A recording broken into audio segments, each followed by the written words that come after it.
Is this some kind of joke? Gunnery Sergeant Miller barked, his voice cutting through the tense silence. He wasn't looking at his Marines. His glare was fixed on the old man standing quietly behind the firing line. Do you even know where you are, old man?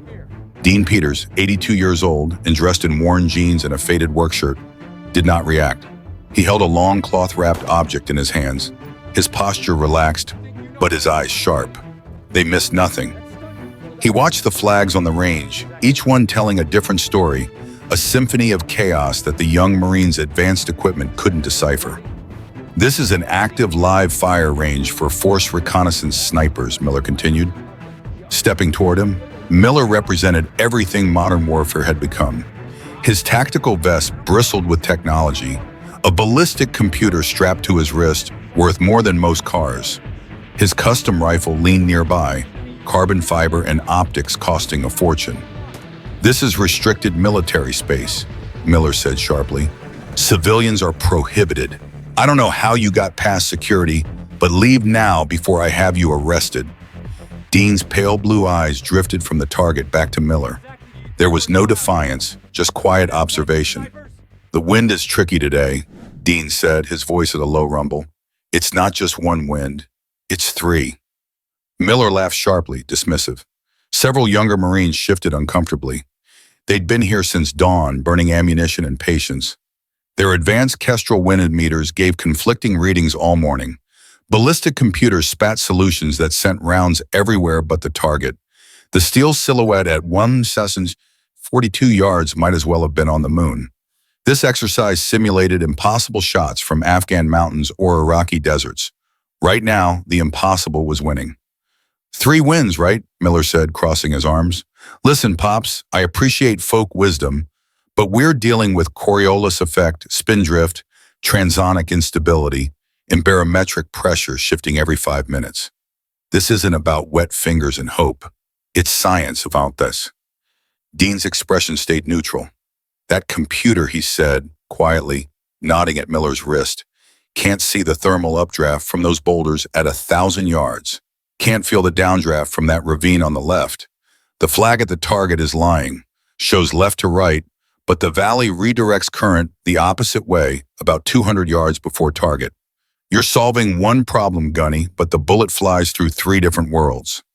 Lance Corporal Marcus Evans crouched behind his spotting scope, watching heat mirage boil across the desert. He'd watched all morning, seeing heated air rise and twist in patterns contradicting his instruments. What the old man said made instinctive sense, but he wouldn't voice it, not with Miller radiating irritation. Miller's jaw tightened. His wounded pride stung from being lectured by a civilian groundskeeper he'd seen mowing grass around. Base housing. And I suppose you could do better, Miller challenged sarcastically, gesturing at Dean's bundle. What's that? Grandpa's deer rifle? Slowly, deliberately, Dean unwrapped the cloth. No modern tactical weapon emerged, but something from another era. Wood and steel, honest materials speaking of craftsmanship. The walnut stock was nearly black with age and linseed oil, surface scarred with dings and scratches from hard use, metal worn to matte gray. The scope was simple, crude by modern standards, none of the illuminated reticles or adjustments the young Marines expected. An M40, the original Marine sniper rifle from Vietnam. The snipers stared in disbelief. The M40 was legend, something seen in museums or grainy war photos. Seeing one here felt surreal, like a knight carrying a broadsword onto a modern battlefield. Miller chuckled without humor. You cannot be serious. That antique can't reach the target, let alone hit it. The barrel's probably worn smooth. He stepped closer, finger pointing at a deep gouge near the bolt. Look at this. Beaten to hell. Belongs in a museum, not a firing line. You'll hurt yourself, old man. The instant Miller's finger touched that scarred wood, something shifted behind Dean's eyes. Desert sun dimmed, dry air grew thick and heavy. Dean wasn't 82 anymore, but 19, the air suffocated with Vietnamese jungle humidity during monsoon. Mud and decay smell filled his lungs. Rain fell steady and warm, plastering his uniform to skin, turning ground to soup. He lay prone in elephant ear ferns, perfectly still except for controlled breathing. His heart beat like a metronome, steady and unhurried. In his hands, this same rifle, stock slick with rain and smeared with mud. The gouge Miller mocked was fresh, raw wood where shrapnel struck minutes earlier, close enough his ears still rang. Through simple glass, he saw a clearing roughly 800 meters away, though triple canopy jungle made range estimation nearly impossible. Enemy machine gunners set up, positioning to command a trail his entire platoon would cross within the hour. If that gun went live, massacre. Dean's world narrowed between heartbeats. Breathing was the only thing he truly controlled. He watched rain fall at slight angles through canopy layers, watched a single leaf tremble on a branch near the clearing. No wind meter needed, no ballistic computer, only seeing, feeling, knowing. He exhaled half a breath and held. Crosshair settled. Finger took trigger, slack. The rifle recoiled, and memory ended with the soft, suppressed crack swallowed by jungle. Back on Nevada range, harsh sunlight snapped into focus. Dean blinked once, eyes refocusing on Miller's face. His expression unchanged, but something in his presence deepened, became heavier, as if a door to another time briefly opened, then closed. The rifle wasn't a museum piece, not a relic. Part of him, like scars on his hands or memories behind his eyes. Lance Corporal Evans felt cold unease twist through him. He'd been taught to respect chain of command, trust leaders, but watching Miller openly disrespect this elderly man felt fundamentally wrong. More than that, something familiar about the old man nagged at memory's edge. Seen him around base for years, always quiet, keeping to margins, but he'd also heard stories. Whispers in the armory from old-timers. Legends about the quiet groundskeeper who'd once been someone important, someone dangerous. Evans made a decision. Couldn't confront Gunny directly, career suicide, but he could make a call. "Gunny," Evans said, standing from his scope. "Sir, my spotting scope's reticle is swimming. Think the nitrogen seal cracked from heat. Permission to take it to armory repair shop." Miller, attention fixed on Dean, waved dismissively. "Fine, whatever, just get it fixed and get back. We're not leaving until we hit that target." Evans grabbed his scope and jogged from the firing line, boots crunching gravel. Didn't head toward repair shop. Ducked behind parked Humvees, pulled out his phone, scrolled contacts. It rang twice. Armory Master Gunnery Sergeant Phillips speaking. "Master Guns, Lance Corporal Evans from Charlie Company." Evans kept his voice low, glancing back toward the firing line. "Sir, I'm at Whiskey Jack Range with Gunny Miller's sniper team. You won't believe this. Gunny Miller is tearing into that old guy who tends the grounds. You know the one I mean?" Pause on the other end. "The quiet one. The one with the limp?" "Yes, Master Guns." "But sir, he brought a rifle, an old M40, and Gunny's about to have him arrested." Evans hesitated. "He said his name is Dean Peters." The silence that followed was absolute and terrifying, stretched for full seconds. When Master Gunnery Sergeant Phillips spoke again, his voice completely transformed, tight and urgent, stripped of all casual friendliness. "Son, are you telling me Dean Peters is on that range right now with Gunnery Sergeant Miller?" "Yes, Master Guns." "Evans, listen carefully," Phillips said, voice low and intense. "Do not let Gunnery Sergeant Miller lay a hand on that man. Do whatever you have to. I'm making a call right now.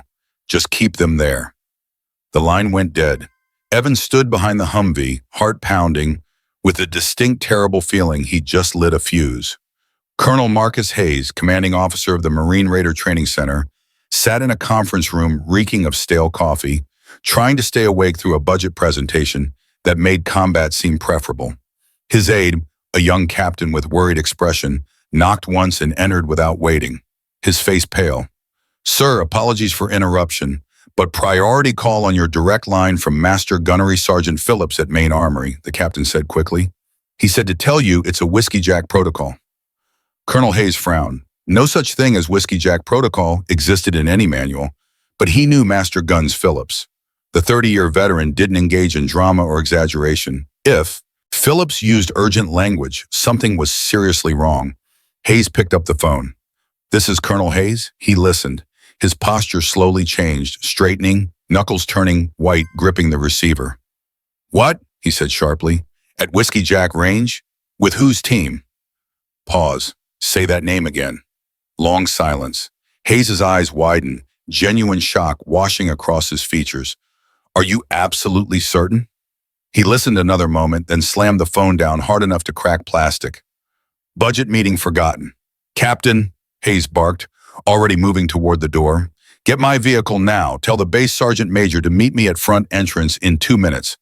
We're going to Whiskey Jack Range. Lights and sirens all the way." Back at the firing range, Gunnery Sergeant Miller reached his breaking point. The old man's calm refusal to be intimidated was more infuriating than any argument. "That's it," Miller declared, voice rising. "I'm done with this circus."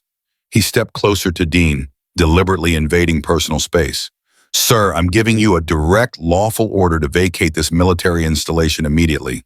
If you refuse, I'll place you under apprehension and have MPs escort you to holding cell. Understand?"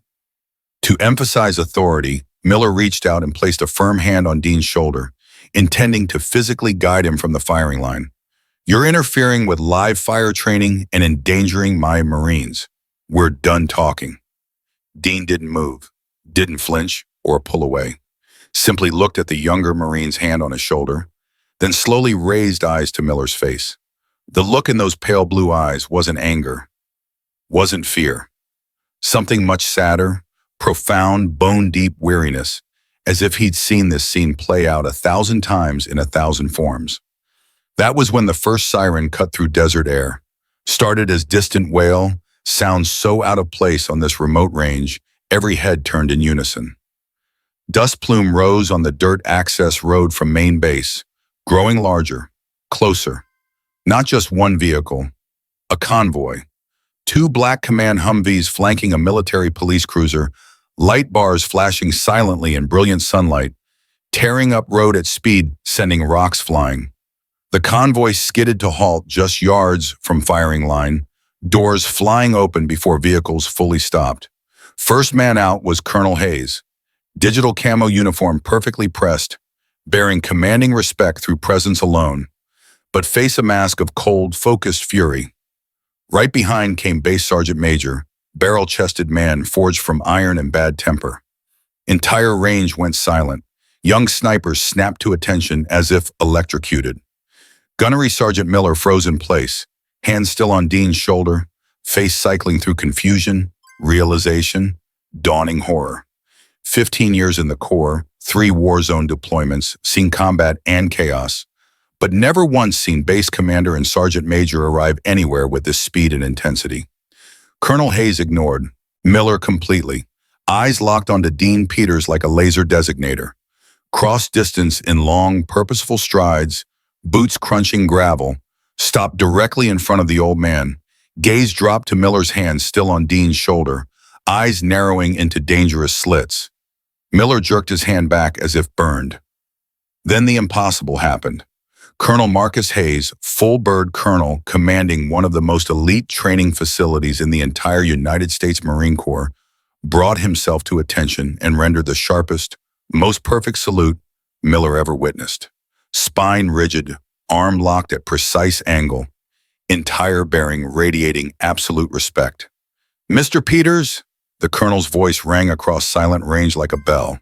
"Sir, I apologize on behalf of the United States Marine Corps for the conduct of my Marines. There is no excuse for the disrespect you have been shown today." Shock rippled through the line of young snipers like electric current. Their gunnery sergeant looked struck by lightning, jaw hanging open, face draining of color. Gone from complete command to focus of colonel's wrath in under 30 seconds, no idea why. Sergeant Major moved to Miller's side, spoke in low menacing whisper, somehow carrying across open space. "Gunnery Sergeant, what in God's name did you think you were doing?" Colonel Hayes held salute until Dean gave slow, almost weary nod of acknowledgement. Only then did the colonel lower his hand, turn sharply to face assembled snipers, and when he spoke, voice was hard and cold, carrying absolute weight of command. "Marines," he began, "you've been failing this exercise all morning because you believe technology hanging off your rifles makes you snipers. You've been humbled by a mile of empty air and fickle wind. In your frustration, your leader chose to aim disrespect at a man whose boots he's not fit to polish." He gestured toward Dean.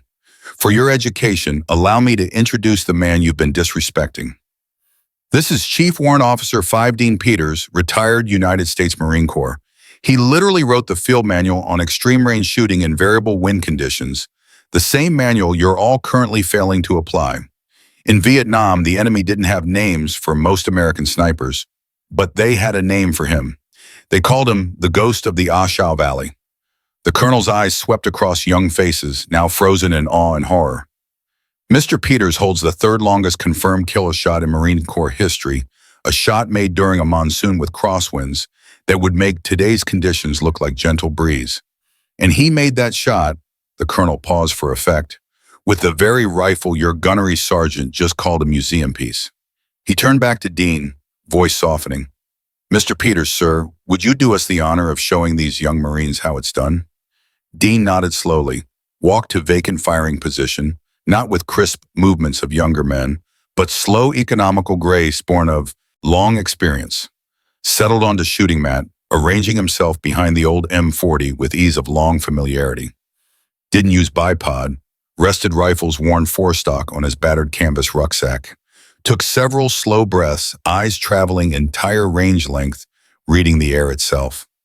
Your computers are looking for data, he said, voice calm and instructional. You need to look for signs. See that shimmer rising off rocks at 1,000 yards, flowing right to left. Thermal lift from sun-heated stone. But look at grass on that berm at 1,500, barely moving, leaning toward us. Wind's rolling back over itself there, creating dead zone. Flag at the target is all the way back in valley, catching main current. It's a head fake. You have to aim for the window in the wind, path of least resistance. He made quiet clicks on simple adjustment knobs, small movements based not on calculations, but lifetime of observation and instinct. Settled weathered cheek against smooth wood of stock, position occupied thousands of times in a dozen countries.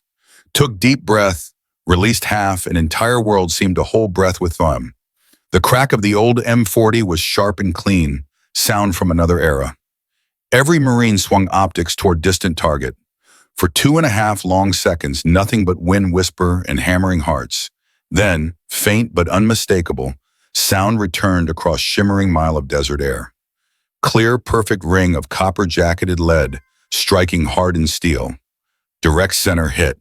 Young Marines erupted in spontaneous applause and cheers, release of morning's accumulated tension, and genuine expression of respect and wonder. Colonel Hayes simply shook his head with small smile, then turned that smile into something much colder as he faced Gunnery Sergeant Miller. Gunnery Sergeant, he said, voice low and dangerous, your arrogance blinded you to your duty. Your job isn't just to be a good sniper, but to create more of them. You had a living legend standing here offering wisdom, and you treated him like a trespasser. You failed. Miller stood rigid, face a battlefield of shame and regret. Sir, no excuse, sir, he said, voice barely above whisper. There is no excuse, the colonel confirmed. You and your entire team will report for 1 solid week of remedial training in wind reading and field observation. Your instructor will be Mr. Peters, if he's gracious enough to accept. Dean pushed himself up from mat, old knees protesting movement, walked over to Miller, who couldn't meet the older man's eyes. Dean reached out, placed gentle hand on the young Marine's shoulder. Same shoulder Miller grabbed in anger minutes before. The gear helps, son, Dean said quietly, voice empty of any triumph or vindication. But it doesn't replace what you carry in here. He tapped his temple with weathered finger. The wind doesn't care about your computer, Gunny. It just is. You have to learn to listen to it, not just measure it.